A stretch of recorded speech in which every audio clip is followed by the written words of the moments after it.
उद्योग मंत्री नारायण राणे आणि वाद हे जणू एक समीकरणच झालंय। नारायण राणे शांत बसले तरी वाद आणि ते बोलले तर अधिकच वाद। या वादावादीवरच आज आपण चर्चा करणार आहोत खुद्द नारायण राणे यांच्याशी। राणे साहेब, IBN लोकमत मध्ये तुमचं स्वागत आहे। नमस्कार। येणार म्हणून 1 वर्षापासून नवं औद्योगिक धोरण येणार अशी चर्चा होती आणि अखेर गेल्या गुरुवारी मंत्रिमंडळात 4 तासाच्या प्रदीर्घ चर्चेनंतर हे धोरण मंजूर झालं।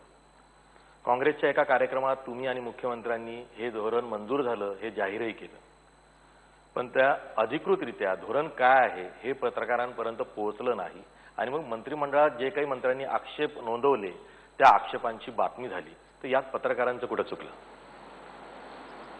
यात पत्रकारांचं काही चुकलं असं मी म्हणत नाहीये किंवा मी कुठेही पत्रकारांचं या बातम्या देण्यामध्ये काही चुकलंय असंही म्हणालो नाही। माझं म्हणणं त्या बातमीमध्ये जी बातमी दिली त्या सत्यता पडताळून पाहून बातमी द्यायला पाहिजे होती। तुमच्याकडे औद्योगिक धोरणाची कॉपी आली असती, प्रत आली असती, ती वाचली असती आणि मग माहिती दिली असती किंवा एक शॉर्ट नोट दिली आपल्या लोकांना, सगळ्यांना, पत्रकारांना, त्याच्यामध्ये आकडेवारी आणि त्यातले विषय जर आपण पाहिले असते आणि मग बातमी दिली असती तर वाचकांना, महाराष्ट्र जनतेला त्यामध्ये नवीन धोरणामध्ये औद्योगिक किंवा उद्योगांसाठी काय आहे, यामुळे प्रगती कशी साध्य होणार आहे याचं प्रबोधन चांगल्या रीतीने झालं असतं। तुम्हाला आक्षेप कशावर होता? म्हणजे बातम्यांमध्ये काय खटकलं? जे सुरुवात हेडलाईन ज्या दिल्या हे औद्योगिक धोरण नाही, हे बांधकाम धोरण, हे हाऊसिंग उद्योग धोरण, म्हणजे हे जसं काय बिल्डरला आम्ही प्रोत्साहन देतोय तर त्यांना आर्थिक मदत व्हावी किंवा त्यामध्ये त्यांना काहीतरी प्रोत्साहन मिळावं बिल्डर लोकांना आम्ही करतोय असं दाखवण्याचा प्रयत्न काही आमच्या विरोधकांनी केला, काही आप्तांनी केला। त्याला साथ काही अंशी, सर्वच पत्रकार नाही, काही अंशी काही पत्रकारांनी दिला आणि ते माझ्या नजरेला प्रश्नोत्तर ज्या चालू होते त्या प्रश्नाचा रोख पाहून मी ओळखलं। काँग्रेसच्याच एका मंत्र्यांनी त्या दिवशी प्रेस रिलीज जारी करून आपण या निर्णयावर मंत्रिमंडळाच्या बैठकीत काय आक्षेप घेतले हे पत्रकारांना सांगितलं। म्हणजे एकीकडे धोरणाची अधिकृत माहिती येत नाही आणि मंत्र्याला शोभत नाही। खरं म्हणजे जेव्हा मंत्री बनताना जी शपथ घेतो त्याचाच भंग आहे। कॅबिनेट ही गोपनीय चालते आणि त्याची माहिती बाहेर येऊन सांगणं म्हणजे त्या अशा मंत्र्यांनी, म्हणजे मंत्रिमंडळाचा आपण सदस्य आहोत याची जाणीव नसल्यासारखंच आहे। त्याला जाणीव नसेल आपण मंत्री आहोत, त्यामुळे चुकीचं आहे। यामध्ये चुकीचं काय? म्हणजे जी चर्चा मंत्रिमंडळाच्या बैठकीमध्ये झाली, जी आक्षेप नोंदवले गेले, मंत्रिमंडळाच्या बैठकीत प्रत्येक विषयावर चर्चा होती, त्याच्यामध्ये त्या विषयात काय अजून हवं, राज्याला, राज्यात जनतेला काय पोषक आहे, कशाची गरज आहे, याच्यात काय सुधारणा करायची याची चर्चा होती।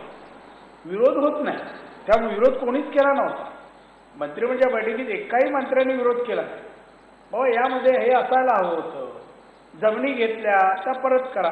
तोपर्यंत मंत्र्यांना म्हणजे जमिनी कोणत्या घेतल्या, ॲक्विशन करून घेतल्याच नाही, त्यांची समज होते ॲक्विशन करून दिलेल्या जमिनी परत शेतकऱ्यांना द्या, या खाजगीरित्या संपादित केलेल्या जमिनी होत्या।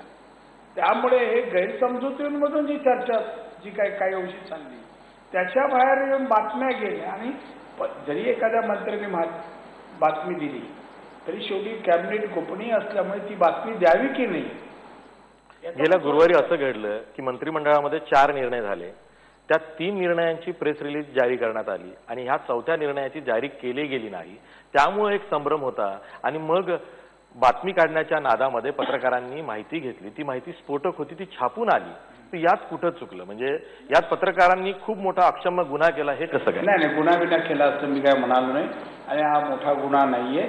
पण आमचं म्हणणं एवढंच आहे की जेव्हा एखादी धोरण जाहीर होतं, राज्याचं धोरण कुठल्या तरी विशिष्ट विषयाचं जाहीर होतं, ते धोरणातल्या बाबी समजून घेऊन बातमी दिली तर लोकांना प्रबोधन त्याचं अतिशय चांगल्या रीतीने होऊ शकतं आणि ते कसं व्हावं ही आमची इच्छा आहे आणि त्यामुळे जे काही मिसगाईड करण्यात आलं त्याच्यावर आक्षेप आहे।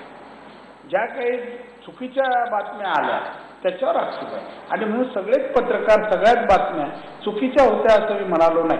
जो SEZचा मुद्दा आहे, कारण यासाठी राज्यामध्ये 27,000 हेक्टरहून अधिक जमीन अधिग्रहित करण्यात आली होती आणि त्या जमिनीचा जर का 40% वापर हा रेसिडेन्शियल पर्पजसाठी केला जाणार असेल आणि सिडकोचं उदाहरण सगळ्यांनी बघितलेलं आहे, त्यामुळे मंत्र्यांनी काही आक्षेप घेतले होते आणि त्याचमुळे मंत्रिमंडळातली चर्चा ही 4 तासांपर्यंत गेली. मंत्र्यांचे जे आक्षेप होते ते तुम्हाला नंतर दुरुस्तही करायचे होते, त्यामुळे कदाचित तुमच्याकडनं प्रेस रिलीज त्या दिवशी वेळेत गेली नाही. पण काय काय आक्षेप नोंदवले आणि त्यातल्या काय काय दुरुस्ती केल्या? एक तर मंत्रिमंडळाची बातमी ती होऊच शकत नाही. त्यामुळे मंत्री काय बोलले याचा संदर्भ देऊच नका. आणि मंत्र्यांचा त्यावेळेला बोलण्याचा रोग काय होता तुम्ही पाहिलेला नाही, ऐकलेला नाही. तेव्हा ऐकू याच्यावर बातमी देणं बरोबर नाही, ती पण गोपनीय विषयाची. दुसरा मुद्दा असा, मंत्र्यांचा रोग असा नव्हता. मंत्र्यांचा रोग होता की जी एक्विशन केलेली जमीन आहे ती शेतकऱ्यांना परत द्या, असं काय मंत्र्यांचं म्हणणं. शेतकरी गरीब आहे, अमुक आहे, ते परत करा. आमचा मुद्दा आहे SEZ ही योजना केंद्र सरकारची. ती त्या योजनेमध्ये ज्याच्याजवळ जमीन आहे SEZ ला पुरेशी त्यांनीच अर्ज करायचा. आणि अशा काही लोकांनी खाजगी जमीन खरेदी केली, अर्ज केला आणि त्याला मंजुरी मिळाली. मंजुरी मिळाल्यानंतर त्यानंतर केंद्र सरकारने 2 टॅक्स सुरू केले, केंद्राचे कर सुरू केले. आणि ते कर आपल्याला पोषक नाहीये, आपला बिझनेस व्हायबल होणार नाही आणि म्हणून काही जणांनी आपलं SEZ रद्द करून घेतला. रद्द करून ते 22 प्रकल्प असे आहेत आणि त्यामध्ये एक रायगडचा प्रकल्पही आहे. आता रायगडची जमीन खाजगीरित्या खरेदी झालेली आहे, ती आम्ही परत करू शकत नाही. ती आता SEZ रद्द जेव्हा झाला तेव्हा ती जमीन त्या मालकाची झाली, तो काही करू शकत होता. पण आम्ही त्या ठिकाणी त्या जमिनीवर आरक्षण टाकलं आणि सांगितलं ही औद्योगिक कारणासाठी वापरा, 60% वापर करा, 10% कमर्शियल वापर करा आणि 30% काही करा. आज आर्थिक मंदीमध्ये उद्योजकांना आपण आर्थिक मदतीची फार गरज आहे, सवलतीची गरज आहे. ते उभे राहू शकणार नाहीत. किती जरी मोठा उद्योजक असला आणि जरी म्हणा तू उद्योग लाव, शेवटी तो नफा काही टक्के त्याला नफा हवा असतो, तो नफा मिळतो. विधायक उद्योगधंद्याचा विधायक दृष्टिकोन नसतो, कमर्शियल दृष्टिकोन असतो. तो कमर्शियल दृष्टिकोन ठेवून तो तिथे वापरणार. आम्ही त्याला इथे नको लावू, गडचिरोली लावू, पण तो त्याचा प्रश्न आहे ना. त्याला गडचिरोलीला सुरक्षित वाटतं का? तिथे 4 पैसे मिळतील वाटतं? हजारो कोटीची गुंतवणूक करताना माणूस तुमच्या मर्जीप्रमाणे वागेल का त्याच्या मर्जीप्रमाणे वागेल? मग तुम्ही शेतकऱ्यांना जमीन परत करा, पण आमच्याकडे जमीन नाही ना, जमीन त्या मालकाकडे. हा जो गैरसमज तिथे होता, आज विरोधी पक्ष नेत्यांनी पण हीच मागणी केली. नंतर मी आणि सेक्रेटरीनी आणि मुख्यमंत्री तिघांनी आमच्या त्या मंत्र्यांना समजवलं की ही बाब अशी आहे. आणि जे काही 22 हे आहेत SEZ आता रद्दच्या वाटेवर आहेत, त्यातले मॅक्झिमम ज्या MIDCचे आहेत, ते MIDC मध्ये 80-20 आहे, पहिल्यापासून आहे, आज बदल नाही केला. त्यात उद्योजक कुठल्या बिल्डरना नाही दिलं.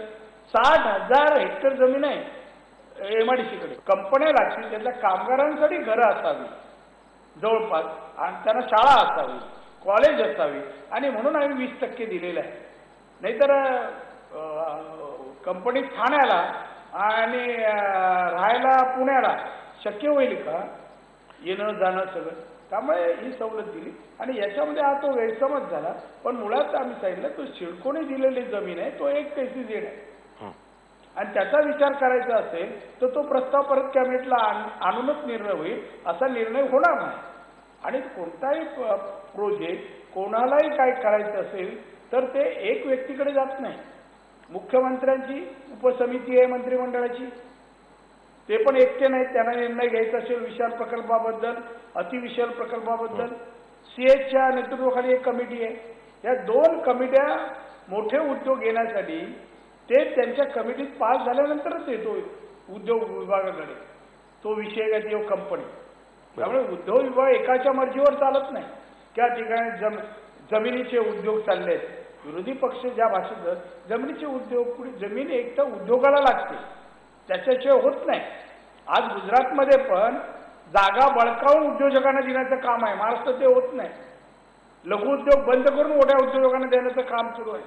आणि शेतकऱ्यांचा पुळका आमच्या विरोधी पक्षाच्या नेत्यांनी आम्हाला सांगू नये. आम्ही शेतकऱ्यांना 1 रुपये युनिटनी वीज देतो, 1 रुपये युनिटनी, आणि गुजरातमध्ये 2.5 रुपये युनिट आहे. हा पडलेला 10,000 कोटीचा भार इंडस्ट्रीवर पडतो. शेतकऱ्यांना जी सबसिडी देतो त्याचा सगळा भार 10,000 कोटी उद्योजक पडतो, आणि उद्योजकांना म्हणून 2.5 रुपये विजेच्या बिलामध्ये जास्त द्यावे लागतात, युनिटला जास्त द्यावे लागतात.